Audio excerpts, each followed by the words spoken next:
What's going on there, kings, queens, and everybody between? It's your boy MFC coming back at you with yet another video. And look, I don't need 20 minutes to yell and scream and rant and rave about why I'm upset about the whole Activision, Blizzard, Overwatch, Team Overwatch 2 debacle that's happened in the past 48 hours. Let's just get right down to it.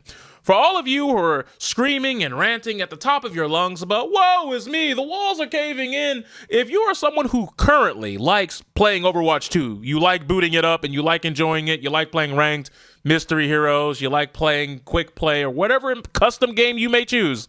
If you like what's there right now, the game hasn't changed. Even with this new news, nothing has changed for you. However, for me, I am beyond pissed off. I am livid. I am angry. And it's not even because they just cut the content. Plenty of games cut content. It's not because things are going to be a little bit different than what we might have initially surmised they would be in the future. Because plenty of games have that in their landscape. But you want to know what games don't have?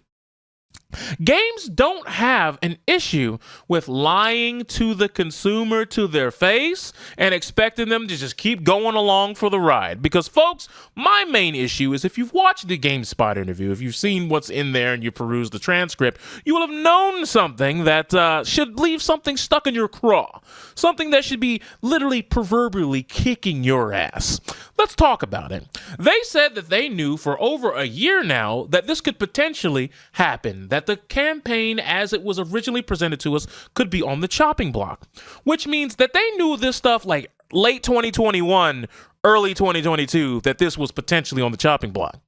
And then later on, they gave you even more insight by saying they knew around late 2022 that they were cutting it. I don't know if you guys have checked your calendars or looked at the bottom right-hand corner of your Windows PCs and clicked that little button and scrolled back towards late 2022. But do you know when Overwatch released? Because it was October 4th, 2022, when we finally got the open access to Overwatch 2, which falls under late 2022, which means one of two things. It was either canceled right before Overwatch 2 was officially released to us, or right after Overwatch 2 was officially released to us. And if it wasn't for Mr. Hussein at GameSpot for having the steel balls, the grapefruits of testicles, to go in there and answer some hardball questions and actually make sure they get answered as he asked them. If it wasn't for that gentleman, we would still be in the dark. We would still never know that this was about to happen. And it would only going to be a ticking time bomb, tick, tick, tick, tick, tick, tick, tick, tick, tick, tick, tick, before this D-Day level explosion happened within the Overwatch 2 fandom. Now, that aside, back to the interview itself, what tilts me even more is not only did they know this, they had the balls to come out, say that this is what they were doing, and then said, but hey guys, don't fret. It's still time to be serendipitous because, folks, we're still bringing you a campaign.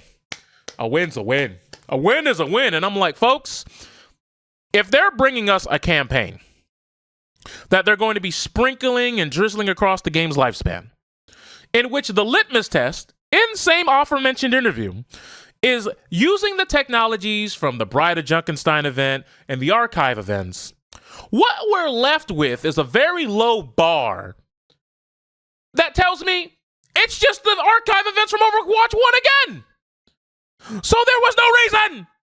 There was no reason for Overwatch. Not at all. Not even a little Bo Peep reason. What was the reason? I just explained the reason. What was the reason, bitch? I don't need to explain myself to you. And what was the reason? For it to exist.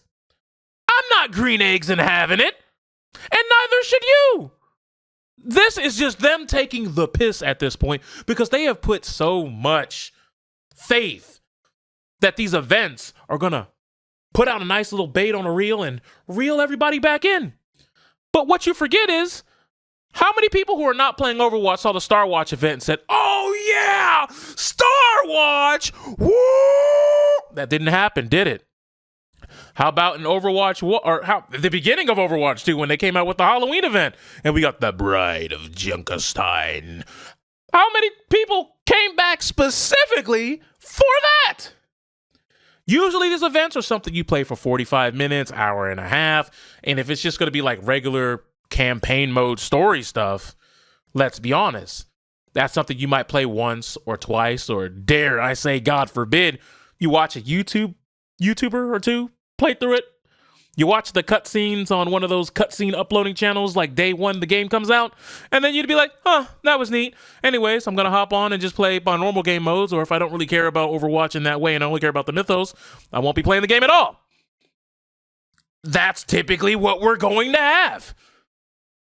If it was something where it was a brand new world, deep lore, really getting into the mythos, having replayability, something that I don't have to necessarily log in, play for a day and go, I'm bored, but a way I can come in, log in, play it one way, come in, log in the next day, play it a completely different way, and just keep doing that, and the world was my oyster and the possibilities were potentially endless as was initially advertised, then hey, you might have had something here. But don't act like a regular campaign is the same thing as what we're getting. That's number one. Number two, I see some people online, on social media saying, guys, don't act like it's canceled, okay? Don't act like it's just not there. That's disingenuous. Now, what's disingenuous is a company knowing that they were going to probably act something for over a year, then knowing that they were going to axe it for about 7 months and still continuing to take our money with the presumption still being that they were still going to deliver this product to us. For example, this is not a shot at King of Fighters 15, but imagine if I promised you you're going to get Tekken. You're going to get the greatest Tekken of all time. 3D fighter, 84 characters, all the fixins, custom arenas, and then I just released KOF 15. Or for my shooter fans out there, I promise you one of the greatest shooters of all time. It's going to usurp Apex Legends and oust it from its place. The greatest FPS battle royale game you have ever seen in your life, with more customization options than Fortnite, with more hardcore gunplay and movement attacks than you've ever seen in a first-person shooter. Guns the Duel Who. This is going to be the upper echelon, the epitome of esports. And then the game I release is just a really bad clone of Doom Eternal. That's not, ain't even got online. Like, brother, what was you talking about? What the hell is esports? You would obviously be upset. You would be upset even if it was just a Doom Eternal-esque game that just didn't have multiplayer. It's like, sure, this could be a Game of the Year nominee, but it ain't have 90% of the things you told me it was going to have. So fuck you. And that's exactly how the consumers should feel. But I don't want to sit here and prattle on about this. Yeah, I'm telling y'all things y'all already know. I'm telling you things I even said in the aforementioned video that you could watch here. But I'm not giving y'all information y'all weren't already privy to.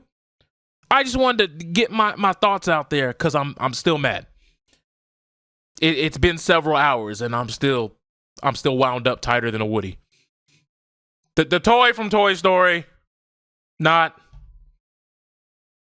Y'all know. I'll just see y'all on the next one before I say something that's going to get me banned.